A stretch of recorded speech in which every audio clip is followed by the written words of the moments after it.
नमस्कार, आजमगढ़ टाइम्स में आपका एक बार फिर से स्वागत है। आइए जानते हैं आजमगढ़ के आज के सभी मुख्य समाचार, ताजा टूर ब्रेकिंग न्यूज, फटाफट बड़ी खबरों को। उससे पहले आपने इस वीडियो को लाइक नहीं किया है तो अभी लाइक कर दें। और हाँ, आजमगढ़ के किस गली मोहल्ले, शहर, कस्बे, गाँव से खबर को देख रही है, कमेंट बॉक्स में अभी बताएं। आजमगढ़ डीएम ने खाद्य सुरक्षा के अधिकारियों के लिए बैठक। एक वर्ष में लिए गए 665 नमूने 63 हुए फेल, 98 लाख से अधिक का लगाया गया जुर्माना। जी हां, आजमगढ़ जिले के डीएम रविंद्र कुमार की अध्यक्षता में खाद्य सुरक्षा और औषधि प्रशासन विभाग की बैठक की गई। इस बैठक के माध्यम से खाद्य सुरक्षा विभाग की वर्किंग और कार्यवाही के बारे में जानकारी ली गई। इसके साथ ही सभी अधिकारियों को अपने अपने विभागों में सतर्कता बरतने के निर्देश दिए गए हैं, जिससे किसी तरह की समस्या आम जनमानस को न होने पाए। जिले के खाद्य सुरक्षा अधिकारी सुशील कुमार मिश्रा ने बताया, विगत वर्ष में 665 नमूने लिए गए और उनकी जांच करवाई गई। इस जांच में 63 नमूने फेल हो गए, जबकि मिलावट करने वाले 306 खाद्य कारोबारी के ऊपर 98,29,000 रुपए का जुर्माना भी लगाया गया। इसके साथ ही 2 कारोबारी को सजा दिलवाकर दंडित कराया गया है। आजमगढ़ में अब माध्यमिक के छात्र भी लगाएंगे ऑनलाइन हाजिरी। जी हां, आजमगढ़ में माध्यमिक शिक्षा परिषद ने शिक्षकों के साथ ही अब छात्रों की भी हाजिरी ऑनलाइन कराने की तैयारी शुरू कर दी है। प्रतिदिन इसकी रिपोर्ट परिषद को भेजी जाएगी। इसे लेकर नया सॉफ्टवेयर तैयार कराया जा रहा है। इस सॉफ्टवेयर से बच्चों की ऑनलाइन हाजिरी की सूचना हर रोज सुबह 11 बजे संबंधित विद्यालय को यूपी बोर्ड मुख्यालय भेजनी होगी। शिक्षा व्यवस्था को बेहतर बनाने के लिए योगी सरकार नित नए नियम बना रही है, जिससे शिक्षा स्वास्थ्य बेहतर हो सके। इसमें अक्सर शिकायत रहती है कि प्रवेश लेने के बाद विद्यार्थी स्कूल नहीं आते, सिर्फ परीक्षा देने ही आते हैं। इसके अलावा गलत तरीके से बच्चों की हाजिरी लगा दी जाती है। इसी पर रोक लगाने के लिए माध्यमिक शिक्षा परिषद अब ऑनलाइन हाजिरी लेने की तैयारी में लग गया है। आजमगढ़ जिले में 26 राजकीय, 97 एडेड व 683 वित्त विहीन इंटर कॉलेज संचालित हो रहे हैं। इसमें हजारों बच्चे कक्षा 9 से 12 तक अध्ययनरत हैं। दूर किसी मान्यता प्राप्त विद्यालय में अपने यहाँ पढ़ रहे बच्चों का कक्षा 9 व कक्षा 11 में रजिस्ट्रेशन करवा देती है। इसी पर रोक लगाने के लिए बोर्ड नया सॉफ्टवेयर तैयार कर रहा है। आजमगढ़ में चौराहों पर लगेंगी मिलावटखोरों की तस्वीरें, टोल फ्री नंबर पर करें शिकायत। सीएम योगी बोले, मिल्क प्रोडक्ट की जांच के लिए टीम बनाया। जी हां, मुख्यमंत्री योगी आदित्यनाथ ने खाद्य पदार्थों में मिलावट और नकली दवाओं के कारोबार को सामाजिक अपराध करार दिया है। उन्होंने यह जन स्वास्थ्य से जुड़ा गंभीर विषय बताया, जिससे किसी भी प्रकार का समझौता बर्दाश्त नहीं होगा। योगी ने कहा, मिलावटखोरों की शिकायत फूड सेफ्टी कनेक्ट नंबर के मोबाइल ऐप या टोल फ्री नंबर 180018055533 पर अभी करें। उन्होंने अधिकारियों से कहा कि राज्य की सरकार जीरो टॉलरेंस नीति के तहत मिलावटखोरों, नकली दवाओं के कारोबारी नेटवर्क और इस अपराध में संलिप्त व्यक्तियों के विरुद्ध सख्त और निर्णायक कार्रवाई की जाए। आजमगढ़ में 720 पंचायत भवनों में बनेगी ई लाइब्रेरी। जी हां, आजमगढ़ जिले के 720 से ज्यादा पंचायत भवनों में जल्द ही ई लाइब्रेरी की शुरुआत की जाएगी। लाइब्रेरी शुरू होने से ग्रामीण क्षेत्रों के छात्र छात्राओं को लाभ मिलेगा। पुस्तकालय की स्थापना के लिए भूमि की तलाश शुरू कर दी गई है। जिले में 22 ब्लॉक हैं। इन ब्लॉकों में कुल 1811 ग्राम पंचायतें हैं। सभी ग्राम पंचायतों में पंचायत भवन बनाए जा चुके हैं। शासन ने ग्रामीण क्षेत्र के युवाओं एवं बच्चों को पढ़ाई की ओर रुझान बढ़ाने के उद्देश्य से प्रत्येक ग्राम पंचायत में पुस्तकालय यानी लाइब्रेरी स्थापित किए जाने की पहल की है। इसके तहत इनकी स्थापना आजमगढ़ जिले के प्रत्येक ग्राम पंचायत में की जानी है। आजमगढ़ में चालक परिचालकों की आंखों की होगी अब जांच। जी हां, आजमगढ़ में बसों में यात्रा करने वाले मुसाफिरों की सुरक्षा के लिए आरटीओ 19 से 23 मई तक शिविर लगाकर बस चालक व परिचालकों के स्वास्थ्य और आंखों की जांच कराएगा। 5 दिनों तक चलने वाले इस शिविर में स्थानीय बस चालक परिचालक शामिल किए जाएंगे। इस शिविर में रोडवेज चालकों के साथ प्राइवेट बस चालक और परिचालक भी जाँच कराएंगे। सहायक संभागीय परिवहन अधिकारी परिवर्तन अतुल कुमार यादव ने कहा कि बसों के बेहतर परिचालन के लिए जिला प्रशासन व परिवहन विभाग की ओर से आजमगढ़ बस स्टैंड में स्वास्थ्य परीक्षण शिविर आयोजित किए जा रहा है। इसमें चालक, परिचालक व हेल्परों की जांच होगी। सड़क सुरक्षा समिति की बैठक में स्वास्थ्य परीक्षण की मांग उठी थी और इस पर यह फैसला लिया गया है। आजमगढ़ में बारात में की हर्ष फायरिंग, दूल्हे के मामा को लगी गोली। फायरिंग के दौरान बंद करवा दी थी वीडियो रिकॉर्डिंग। जी हां, आजमगढ़ जिले के हिरौला थाना क्षेत्र के हासापुर कला से बारात बारहट कोठी के लिए चली गई। इस बारात में शामिल होने राम उजागिर 55 वर्षीय पुत्र रमई भी बारात में शामिल होने के लिए अंबेडकर नगर से आए हुए थे। राम उजागिर रिश्ते में दूल्हे के मामा लगते थे। रात में जयमाल के दौरान दूल्हे की बुआ का लड़का शिवदत्त पुत्र वीरेंद्र ग्राम भैरवपुर थाना अतरौलिया का जो निवासी है वो भी बारात में शामिल होने गया था। उसके साथ 2 अन्य लड़के भी थे। इस मामले में शिकायतकर्ता के अनुसार रात करीब 1 बजे शिवदत्त जयमाल के दौरान असहले से हर्ष फायरिंग करना शुरू कर दिया। फायरिंग करने के दौरान उसके वीडियो रिकॉर्डिंग कैमरा भी बंद करवा दिया गया। इस फायरिंग के दौरान शिकायतकर्ता संतोष कुमार के पिता ने के बाएं हाथ में गोली लग गई।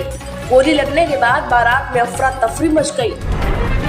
आजमगढ़ में 4,82,000 की लूट की फर्जी सूचना देने वाला गिरफ्तार। सीसीटीवी चेकिंग से खुली पोल, बैंक का लोन चुकाने के लिए रची थी साजिश। जी हां, आजमगढ़ जिले के सिधारी थाना क्षेत्र के मतौलीपुर बाईपास के पास अपने साथ लूट की झूठी सूचना देने वाले आरोपी सूर्य प्रकाश को हिरासत में ले लिया गया है। आरोपी ने डायल 112 को फोन कर सूचना दी कि वह जब अपने ऑटो से जा रहा था, इसी बीच 2 बाइक पर सवार 5 बदमाश आए और 4,82,000 रुपए की लूट की घटना को अंजाम देकर फरार हो गए। मामले की जानकारी मिलने के बाद मौके पर पहुंची पुलिस और पुलिस के अधिकारियों ने आसपास के सभी सीसीटीवी फुटेज को चेक किया। इसके साथ ही पीड़ित से बातचीत भी की। दरअसल जिले में लूट की झूठी सूचना देने का ये कोई पहला मामला नहीं है। इसके पूर्व भी देवगांव कोतवाली क्षेत्र में 70 लाख रुपए की फर्जी लूट के साथ ही कोतवाली में भी फर्जी लूट की सूचना दी गई थी। हालांकि दोनों घटनाओं का पुलिस ने लगभग 4 घंटे में खुलासा कर दिया। आजमगढ़ में अखिलेश बोले, यूपी में खोले जाएंगे 6 नए मिलिट्री स्कूल। कार्यकर्ताओं के सामने सेना को सराहा। देश की सेवा में राष्ट्रीय मिलिट्री स्कूल धौलपुर का अहम योगदान। जी हां, समाजवादी पार्टी के राष्ट्रीय अध्यक्ष और पूर्व मुख्यमंत्री अखिलेश यादव ने कार्यकर्ताओं को संबोधित किया। इस दौरान उन्होंने भारतीय सेना की बहादुरी की जमकर प्रशंसा की और कहा कि हमें अपनी सेना पर गर्व है, जो दुनिया की सबसे मजबूत और सशक्त सेनाओं में से एक। अखिलेश यादव ने राष्ट्रीय मिलिट्री स्कूल धौलपुर के देश की रक्षा और सुरक्षा में योगदान को सराहते हुए उत्तर प्रदेश में नए मिलिट्री स्कूल खोलने की मांग उठाई। उन्होंने लखनऊ, सहारनपुर, कन्नौज, इटावा, वाराणसी, संत कबीर नगर में नए मिलिट्री स्कूल स्थापित करने का प्रस्ताव रखा। उन्होंने कहा कि स्कूल देश की अखंडता और एकता को चुनौती देने वाली ताकतों को करारा जवाब देगा। आजमगढ़ में सड़क घटना, 2 किशोर चल बसे। अंबेडकर नगर से बारात में शामिल होकर लौट रहे थे, परिजनों में मचा हाहाकार। जी आजमगढ़ के पवई थाना क्षेत्र के खारुद्दीनपुर बाजार में सड़क घटना में 2 किशोर चल बसे हैं। यह तब हुआ जब एक बाइक पर सवार दोनों किशोर अंबेडकर नगर में शादी समारोह से वापस लौट रहे थे। इसी दौरान सामने से आ रही गाड़ी ने बाइक सवार किशोरों को टक्कर मार दी। टक्कर की आवाज सुनते ही आसपास के लोग मौके पर पहुंचे, लेकिन वो बच न सके। ये दोनों किशोर सुल्तानपुर के अखंड नगर थाना क्षेत्र के एक बारात में शामिल होकर वापस अपने घर अखंड नगर सुल्तानपुर लौट रहे थे। आजमगढ़ में दुकान में घुसा ट्रक, सीमेंट लदी ट्रैक्टर ट्रॉली में मारी टक्कर, चालक समेत 2 लोग घायल। आजमगढ़ में तेज रफ्तार ट्रक ने सीमेंट लदी ट्रैक्टर ट्रॉली में टक्कर मार दी।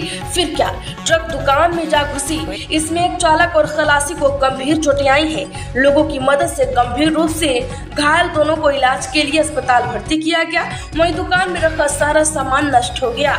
आजमगढ़ जिले के मुबारकपुर थाना क्षेत्र के हरैया बाजार से न्यू यादव इंटरप्राइजेस दुकान के सामने सीमेंट से लदी ट्रॉली खड़ी थी। वहीं लेबर न मिलने के कारण सीमेंट उतर नहीं पाई थी, जिससे उसे दुकान के सामने ही खड़ा किया गया था।